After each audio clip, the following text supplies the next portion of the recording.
We are privileged to have the opportunity to hear from a true leader. And I'm personally honored to have the privilege of introducing this great man. I've had the opportunity of actually watching him in action over the last 2 days. He has worn many hats, inspired many, and now wishes to bring his experience and allow us in on the secret of his success. How can I describe him? Calm, positive, and possessing a captivating smile, but he's humble and extremely charismatic. And speaking of hats, he has worn many, that of a police officer, entrepreneur, Toastmaster, speaker, trainer, and coach. With his role as Toastmaster, the one attribute that consistently stands out is his passion. Not about Toastmasters itself, but about the different ways in which Toastmasters can be utilized to help people unleash their personal creativity. Personally, he has articulated a vision, a course of action with single-minded focus to arrive at where he is today, and firmly believes that power lies in each of us if we commit and believe. It is my pleasure to introduce to you Mohammed Murad, the first international president from the UAE in the Middle East. And as the international president, he is a working ambassador for the organization, and he works with the board to develop, support, and modify the policies and procedures that guide the organization in fulfilling its mission. He is currently a member of District 20, and during his reign as district governor, personally contributed to the growth of clubs in that district that earned his district #1 in the world. He also shared with me that he has never visited a district that wasn't distinguished. That's our task this year. He's a true leader, and today we'll share his views on leadership and demonstrate how life is a series of opportunities when we pay attention. It is my privilege to introduce to you our international president, distinguished Toastmaster, Mohammed Murad.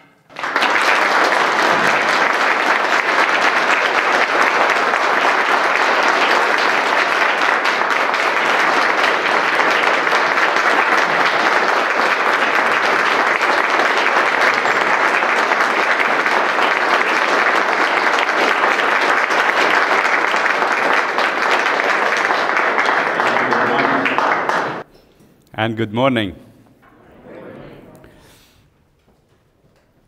I want you to look back at your lives and think of the opportunities that you had come across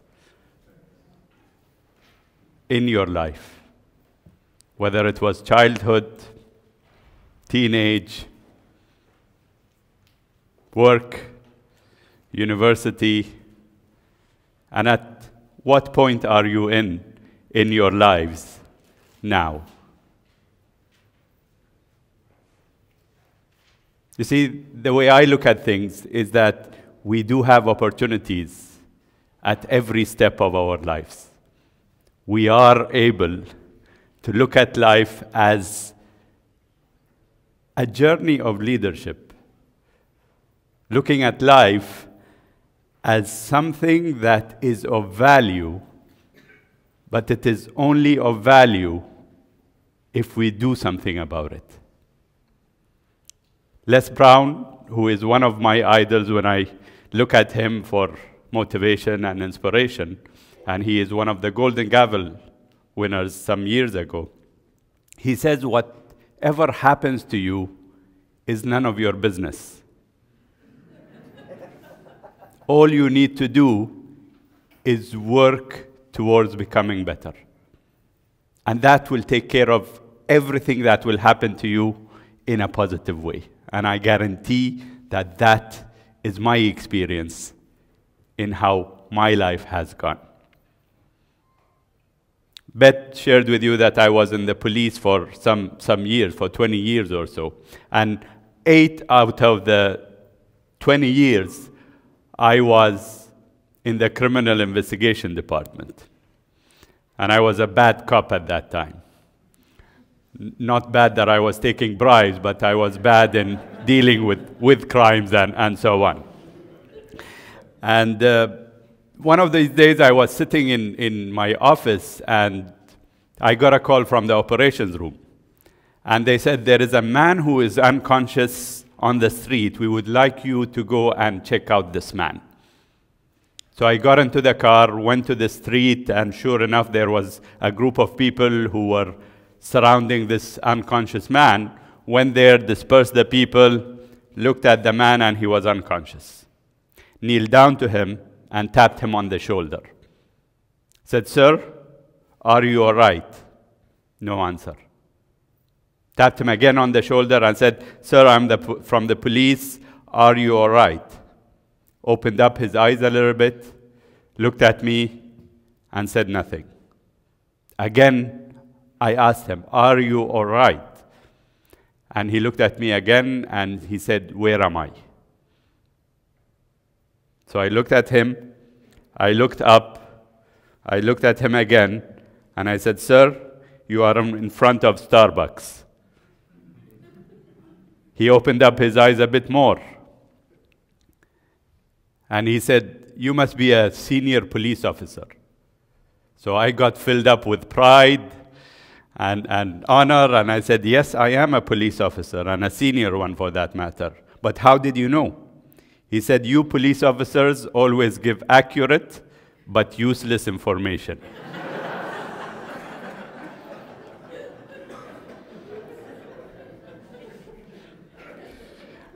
Being the bad cop that I was, I could have done two things with him. Either played football with his head, and that's our football, by the way, not yours, because you throw it with hands, we play it with the foot. Or I could listen. Because what this man was telling me, not the address of where he was not asking for me to guide him where to go or where he was before he became unconscious. What he was telling me is that he needs care. He needs to be comforted. And he needs someone to take his hand just for him to get out of the state he was. You see, life is about opportunities. And it only takes this change of mindset into looking at things in a different way. It only takes you being aware of what is it that gives you the true meaning of a situation you are in. What is it that you can do to take advantage of the situation? And that is leadership. That is what will make you stand out from the others who are within this race for leadership. They are within this race to be able to take advantage of the opportunities that you have. And for that, there is an important aspect that will be required for you to be able to say that I have taken the opportunities of leadership that come across in my life. And that important aspect is the fact that you need to understand what is leadership. You need to understand how do you frame your understanding of leadership. And for that, I went into an exercise of going to Amazon.com, and I put in the word leadership. How many hits do you think that brought? Yes, there are thousands and tens of thousands and hundreds of thousands of books about leadership. I mean, you have your conference theme as Sharpen the Saw. And that's Stephen Covey. And Stephen Covey talks about the 7 habits of leadership and 7 habits of highly effective people. in a way that it is framed for him to understand what is leadership. Warren Bennett, Gandhi, a lot of gurus who actually try to define what is leadership. But what I would like you to do is do this exercise with me, and then we'll see how leadership is after the exercise. What I want you to do is think of your definition of leadership. What do you understand leadership is? No more than 10 words, one sentence, your definition of leadership. Some of you might just get it right away, and some of you might not be able to finish it at the exercise. And I'd encourage you to go ahead and look for it if you do not find it at these few seconds that we have the exercise in. Your definition of leadership. Okay? Now that you have your definition of leadership, at the count of 3, I want you to shout out your definition at the loudest voice you have. And we are all Toastmasters, right? So project it so that I can hear each and every one of you. At the count of 3, 1, 2, 3, go.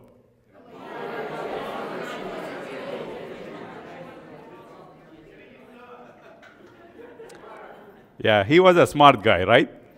He waited until everyone finished and then he shouted out. But, huh? I caught you, yes. Yeah, I'm very good at that. I'm the international president, by the way. You see, what happens in the real world is we all shout out our definition of leadership. And that creates a big noise which makes a cloud over us, where a lot of definitions are going on, and each and every one of us is trying to impose their definition of leadership on the others. They try to impose their style of leadership on the team that they are working with. Let me demonstrate. Now, Bet, you are the district governor, right? Pick out one of the members you have here.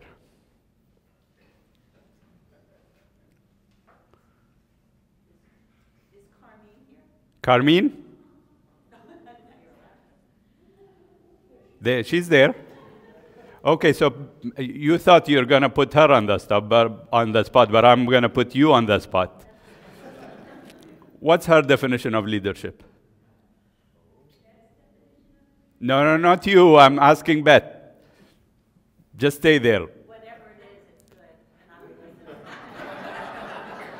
And that's why she's a district governor, right? So what are you telling me? Everyone has their own. Okay. What are you telling me about her definition of leadership? It's the right one for her. Right. But you don't know it. No, but we find out what it is. Yes.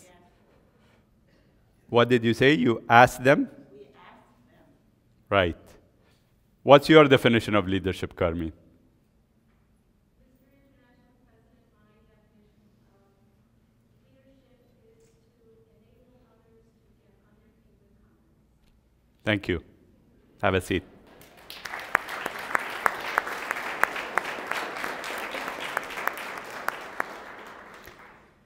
And this is amazing because what Beth said was, if you don't know, you ask. And how many times have we gone and sat with our teams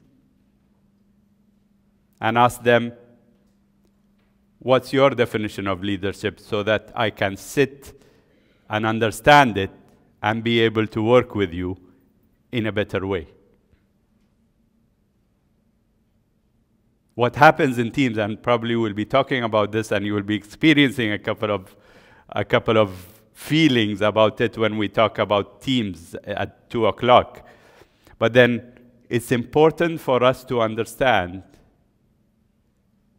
that it's okay for you at the beginning not to understand what's their definition of leadership. But it's not okay for you to continue to shout out your definition of leadership and completely shut out the others. Because that is a lost opportunity.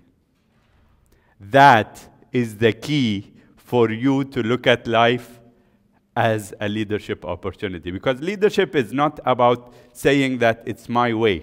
Leadership is not about saying that I will finish whatever I need to finish and leave out the others. Leadership is about sharing.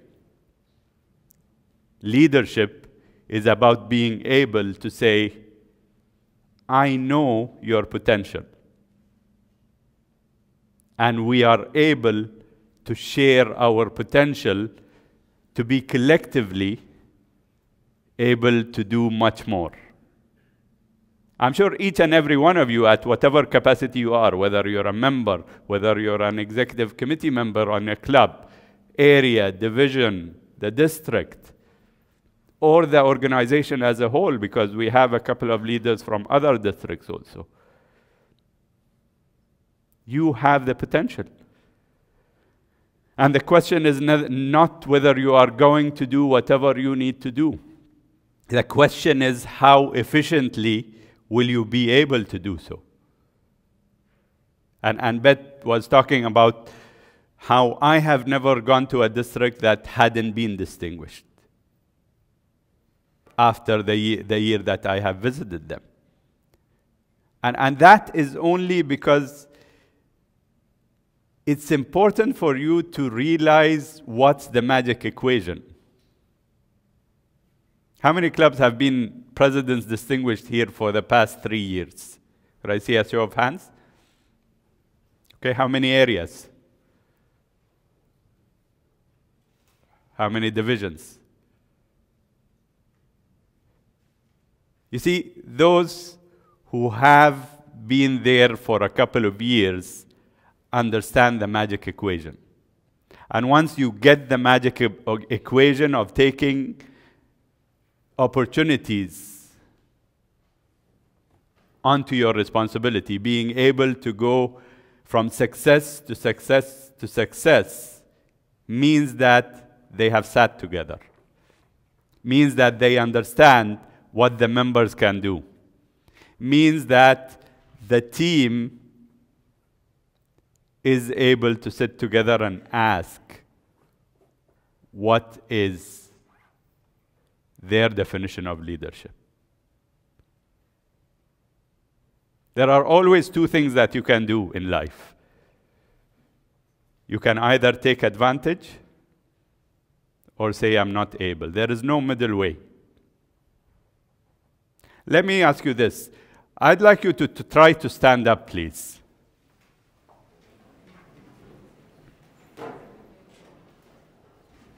Okay. Thank you. Well, what you did right now is you did stand up. You didn't try to stand up. You may be seated.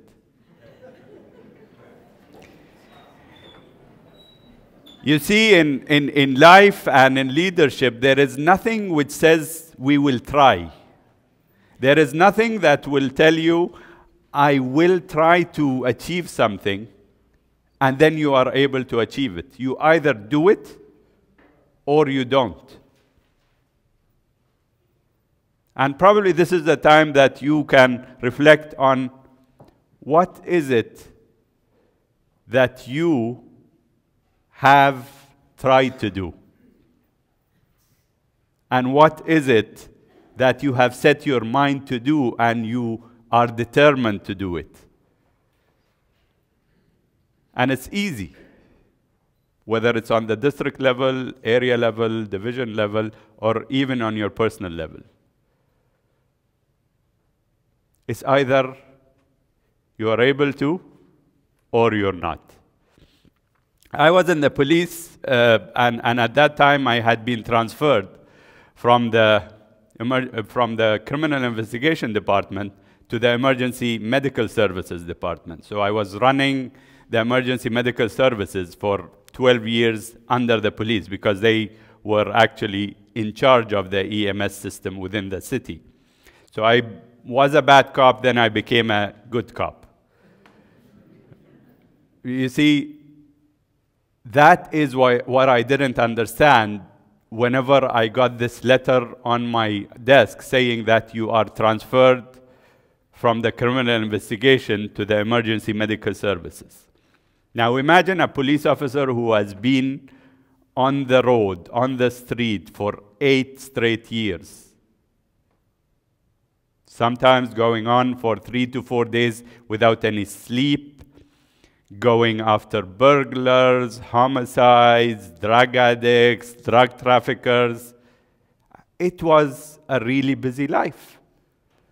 And I was enjoying it, and there was the letter telling me you need to go from the street to sitting behind an office to do administrative work. And a police officer becoming in charge of medical people.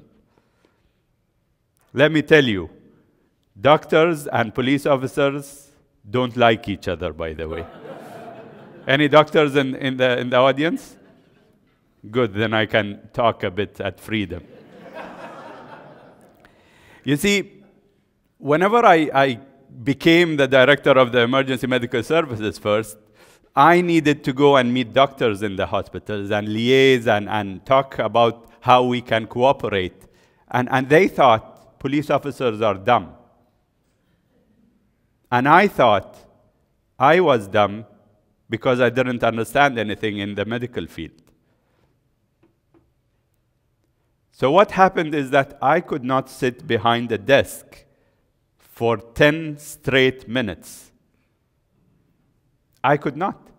So I went to my supervisor, my director at that time, and told him, I cannot do this. I need to go back to my streets. I need to go back to the crimes that I was fighting.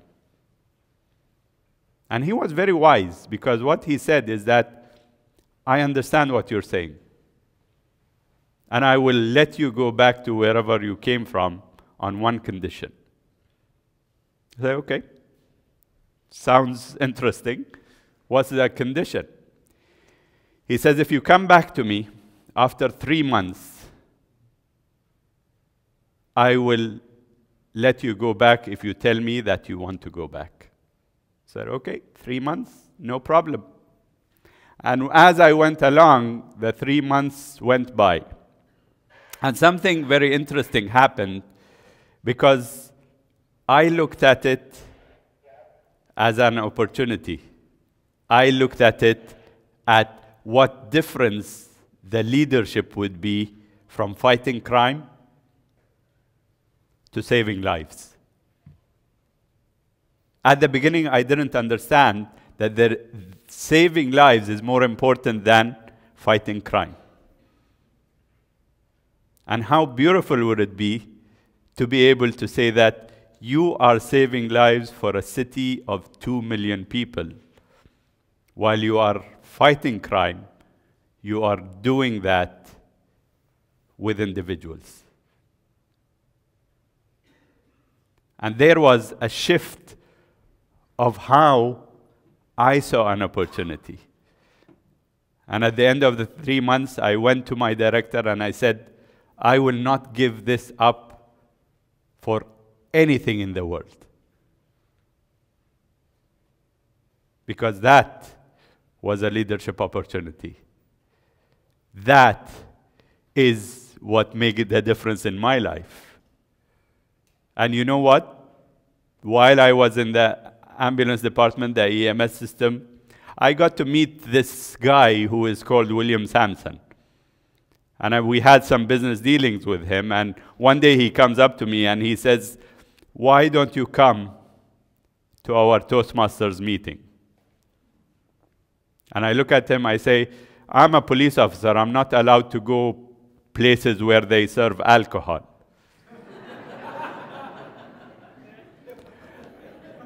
So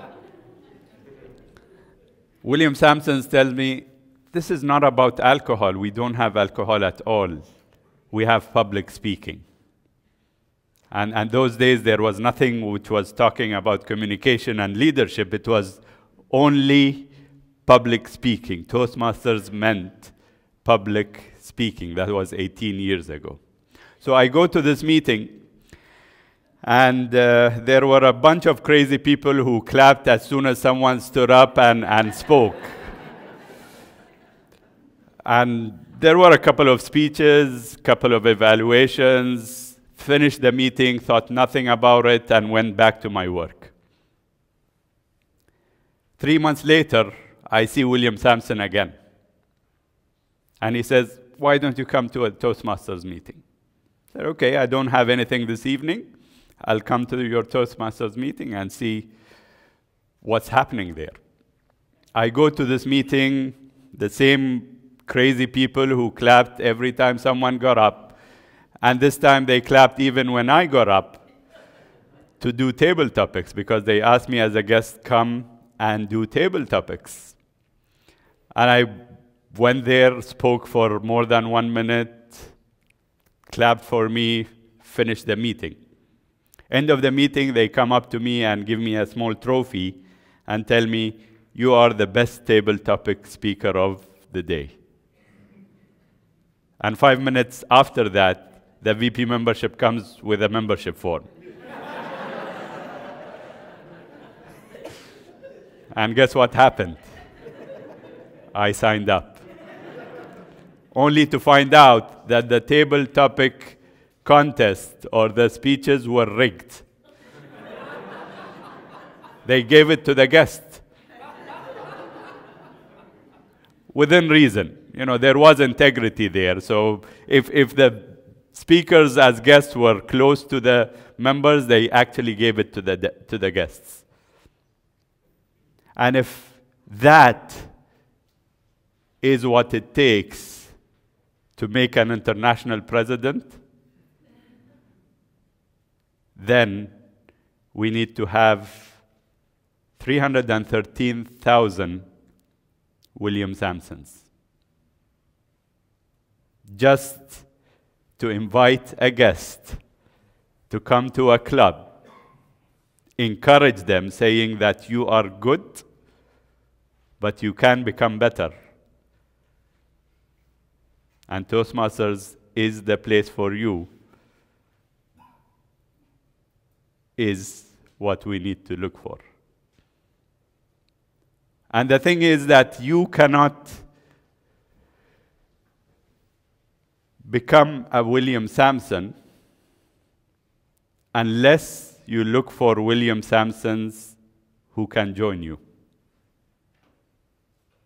You see, you have been there, you have brought in members, you have created leadership, whether it's on your club level, area, division, district, and so on. But the key to the opportunities that we have in Toastmasters is not for you to be a William Sampson. It is for you to look for William Sampsons who will be able to bring in those people who have the potential to become club presidents, area governors, district governors, and maybe an international president.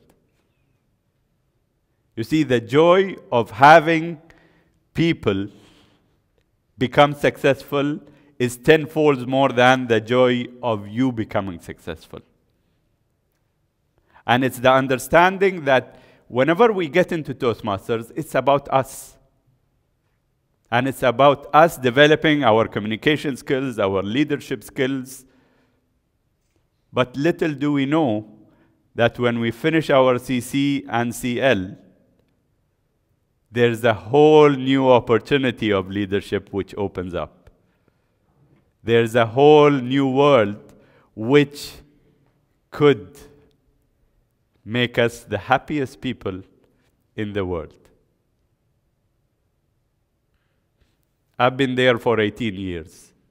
Beth has been there for 10 years. Paul there from District 19 has been there for 37 years. I mean, I could understand international presidents gets paid a 6-digit number, which is all zeros, by the way. Yeah, I knew. I knew that you were thinking, my membership money is going to the international president and no one else, right? We don't get paid anything. But why are we doing this? Why am I away from my family for 6 straight weeks? Looking for meeting people like you, talking to you, and being able to tell you that we care. The organization cares because you are important. Because I am trying to be what William Sampson was for me.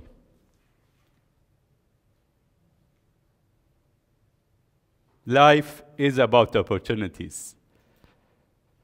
And opportunities will come your way every step of the way. So here I am in the EMS department, happily saving lives. And there was this guy called Yusuf, who was a police driver, a police car driver, and he used to come to my office just to greet me every now and then. And one day he comes up to me, and he used to deal with used mobiles. So at those days, used mobiles was the in thing, because they were very expensive, so he used to buy used mobiles, sell it to others, and make a bit of money on the side from his job. So one day he comes up to me and he says, Mohammed, I want to open a used mobile outlet, a shop, which deals with used mobiles. And I need some money to actually have the shop started. I do have half of the money. I need 7,000 more. So I look at myself sitting there in a very expensive office, and I'm the director of the emergency medical services, and here is a policeman, difference of 9 ranks. So a captain and a policeman. And I look at him, look at the whole idea, and I think, Shark Tank. So I look at him and I say, Yusuf, 7,000 is too much. I have only 3,500. And I will only give you 3,500 if you give me 50% of the company. So he says, it's not possible. I've done the numbers, and I need 7,000 for 50%. You're giving me half, and it's not possible. So I think in my mind, policeman and director. So I look at him and I say, Yusuf, it's only the 3,500. You can take it or leave it. And he looks at me and he says, I'll think about it. And he left. Only to know that a few weeks afterwards, Yusuf had resigned from the police. And he had decided to go and look for the opportunity that he thought was the one for him. So I looked at what he did, and it was the fact that whenever I gave the question to him of, you need to take it or leave it, he left it. And there are some times that you will need to look at opportunities. You will need to look at what will that do for you. And you will need to make the decision whether you take it or leave it. What I understand is that Yusuf went on to be successful in his business.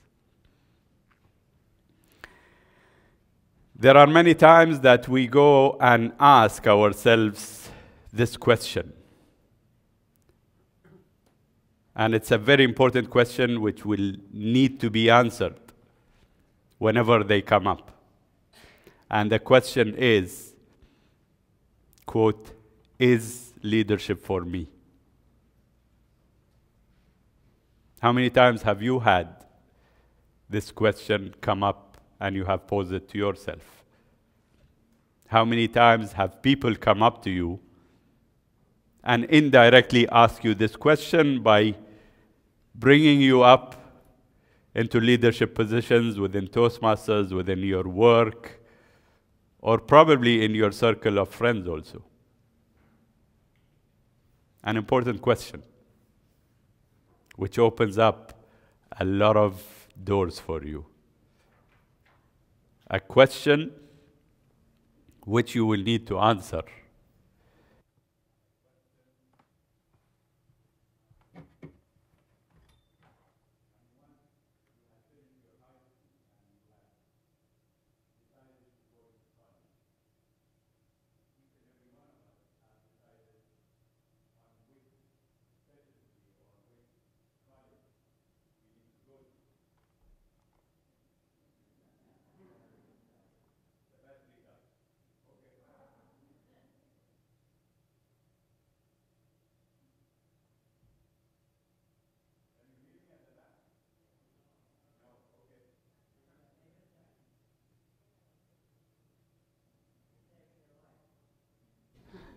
Yeah, I know.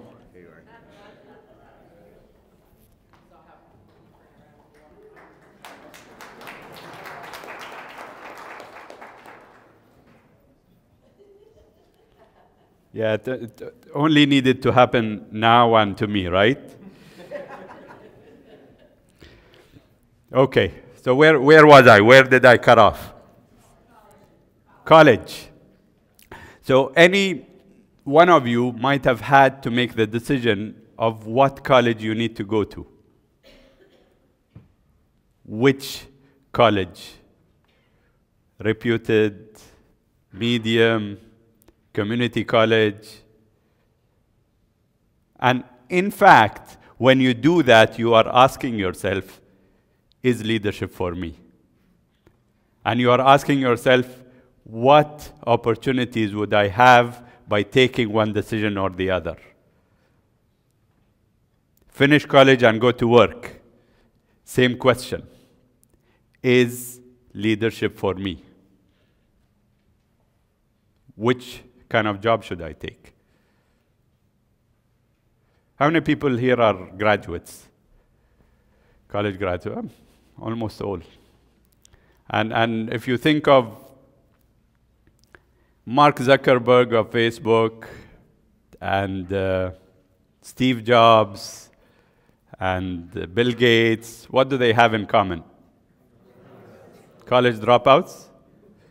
I'm pleased to inform you that it's too late for you to do the same things that they have. You see, there are many times that we look at opportunities of people who have had a certain situation on them, and they stand out, forgetting that there are thousands and thousands of people who have gone through what you have gone through. And they are as successful as the others just by finishing college. So there is no way that we could look at what had happened and say that we are in a situation where there is nothing we can do. We are the generals of the people. We are the ones who are standards. There is no standard, by the way, because all of us have 24 hours a day. And all of us have this machine here, which could actually make you able to make decisions. You either can take it or leave it. And the fact of the matter is that is leadership for me is not a question that you need to ask yourself at the major steps of your lives. Changing careers, getting promotions, having a baby, raising babies, getting divorced. All these situations are leadership situations, and you need to ask yourself this question at every step of the way. But what makes people successful is the fact that they ask this question each and every day. It's not at the major stages of their life. It's not whenever you have to make a major decision. It's a question which you ask yourself whenever you get up and go to wash your teeth, and you look at this scruffy person who is right in front of you, who is asking you the question, is leadership for you? And it's how you answer that question every day, in and out, is what will make or break you. It's your mindset at each and every step of the way, each and every day, that will give you the opportunities. It's not the big steps. It's the small steps that makes the journey enjoyable. How many times have you been conscious to ask this question every day?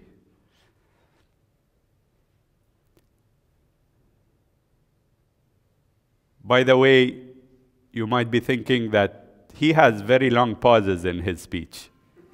Right? I know you're evaluating me. And I know that these pauses are hurting you. And I'm deliberately wanting to make it hurt for you. Because whenever it hurts is whenever the difference is going to come. Whenever we go through turbulence is the time that we make the decisions that will change our lives.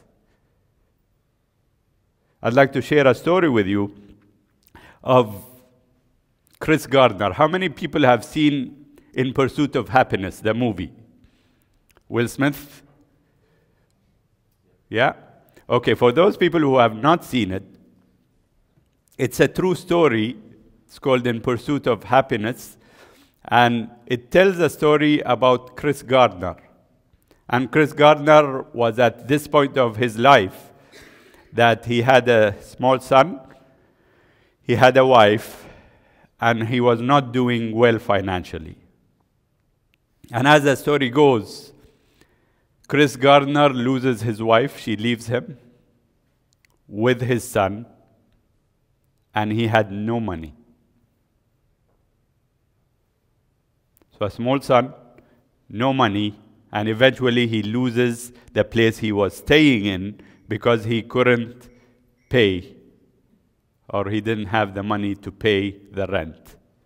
So he had to go and sleep in train station toilets, go to shelters every night just to comfort his son, and then in the morning go out and get into the queue again in the shelter for him to be able to go back and sleep the night.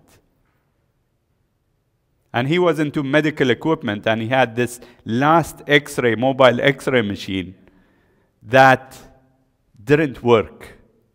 And there was this small part, spare part, that he needed to buy in order to make this machine work.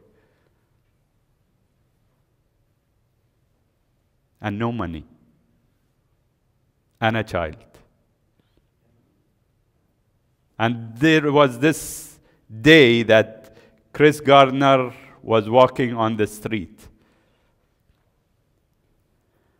He sees a beautiful red sports car parking right in front of him, with this man who is well-suited and very handsome, just like me,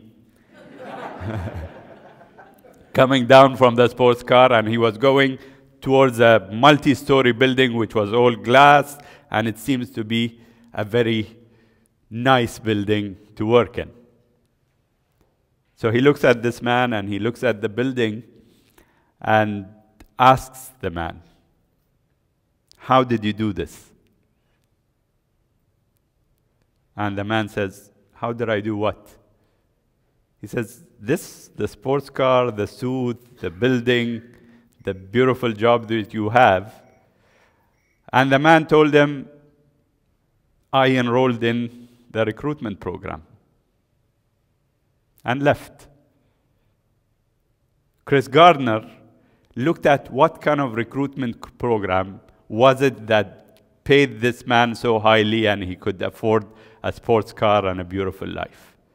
What he found out that there is a yearly program within this financial investment company which had 100 people out of thousands through a test were recruited to work for 6 months. 100 people work for 6 months without pay.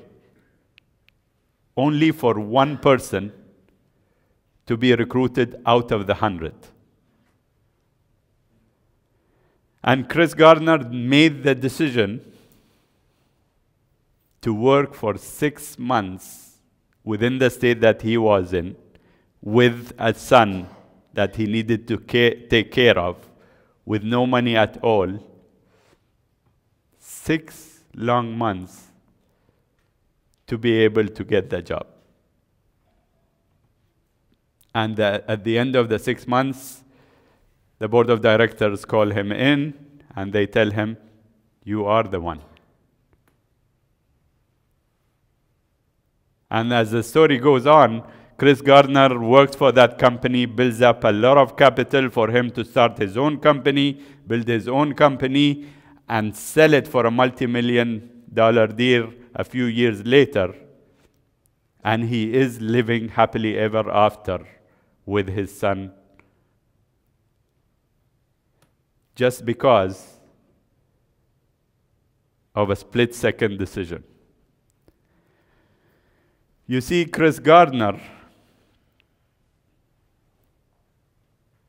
could do one of two things. He could go on into his misery within the same path he was taking, looked at the car, looked at the man, and went on without asking the question, is leadership for me? But he decided to go and ask the question. Because it's not always that you ask yourself the question, it's how you take advantage of the opportunities that come across you. And you could ask other people the same question which will be directed towards you. A split-second decision changed the life of Chris Gardner. How many split-second decisions have you had in your lives? How many split-second decisions have you let go? But the important thing is not what has passed, but what is coming. You will have thousands and thousands of split-second decisions that you will need and have, or have the choice of taking, only if you are conscious enough of the opportunities. Only if you understand that this is a question for you. Life will pose this question for you all the time, by the way. Life will tell you, is leadership for you? There are times that you would shy away from it, and there are times that you will be able to take up the opportunities. Is leadership for you? Is what life is all about. And that's what Chris Gardner did. But the important thing is that Chris Gardner was at a turning point, and he had to lose his job. He had to have the son. He had to have his wife leaving him. And he had to have no money in order for this opportunity to come to him. And that teaches us that we do not have to say that we regret what has happened to us. We do not need to look at it at a negative perspective of saying, bad things are happening to me, and they will continue to happen. Chris Gardner had to have this happening in order for the split-second decision to come up for him and for him to take it up. So whenever we look at life and say, things are not happening, our district is not becoming distinguished, we are not able to get members, well, that is good. Because you do not have to make that happen in the future.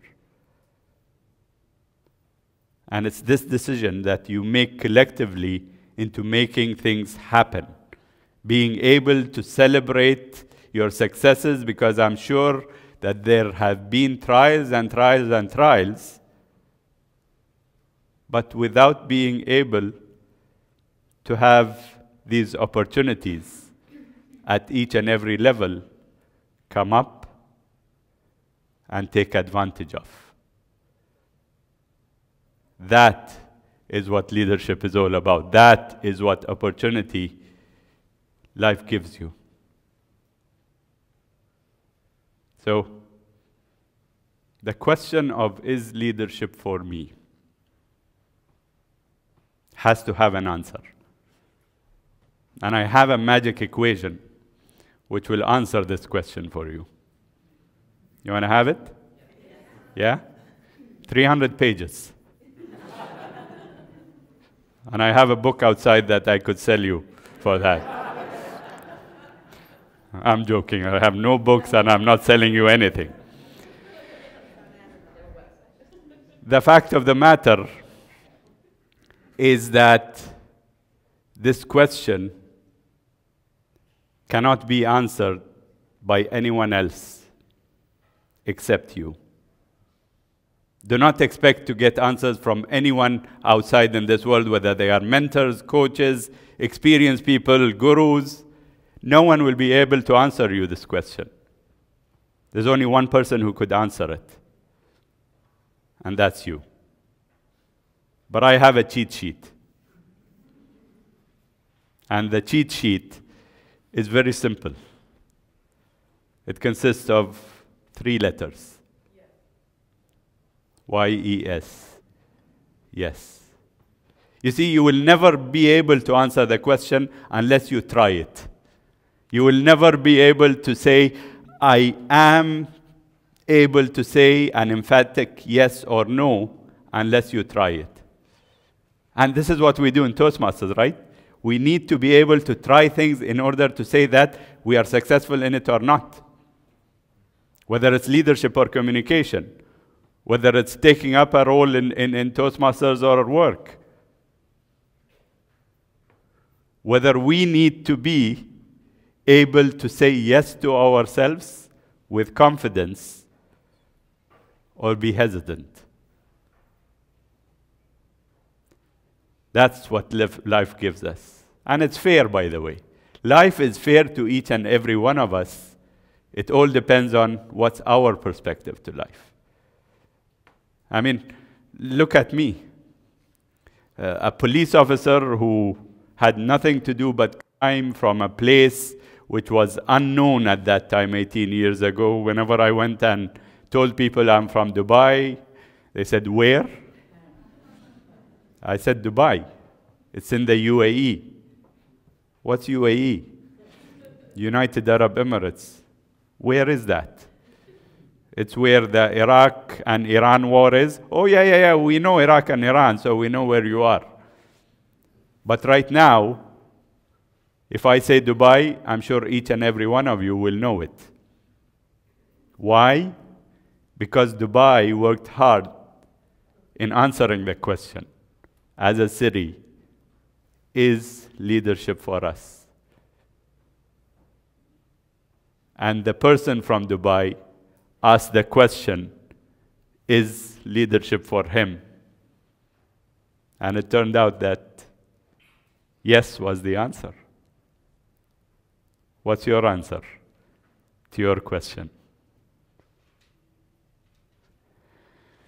So I finished my work in the police, and I asked for voluntary retirement. 20 years in service, and I decide I want nothing to do with the police.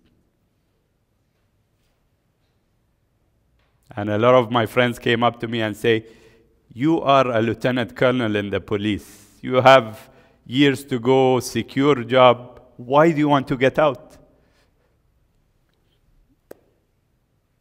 I told them I have a question that I need to answer. And the question was, is leadership for me? And it was very clear for me that I need to look for new opportunities, be able to take advantage of them. And that is what I did. I went out to open my own business. I was called back to government twice in senior positions, went back to my business, and I'm living happily ever after, by the way. And once I was in the businesses, I was looking for a couple of places for me to have a warehouse, and we had a lot of things that we needed to store. I was looking at the newspaper, and there was this beautiful warehouse that was fitting my specifications. So I called the number, I go there to have a site visit. And there was Yusuf. I say, "Yusuf, good to see you. You are a broker now, and you're looking at renting warehouses. Thank you very much. Let's look at the warehouse." We looked at the warehouse, asked about the price.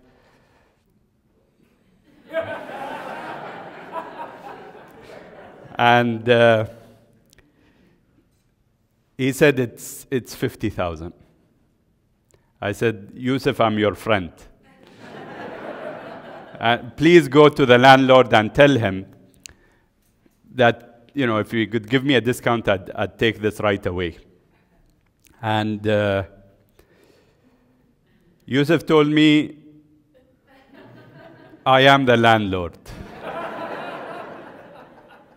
So I said, "Yusuf, that's good.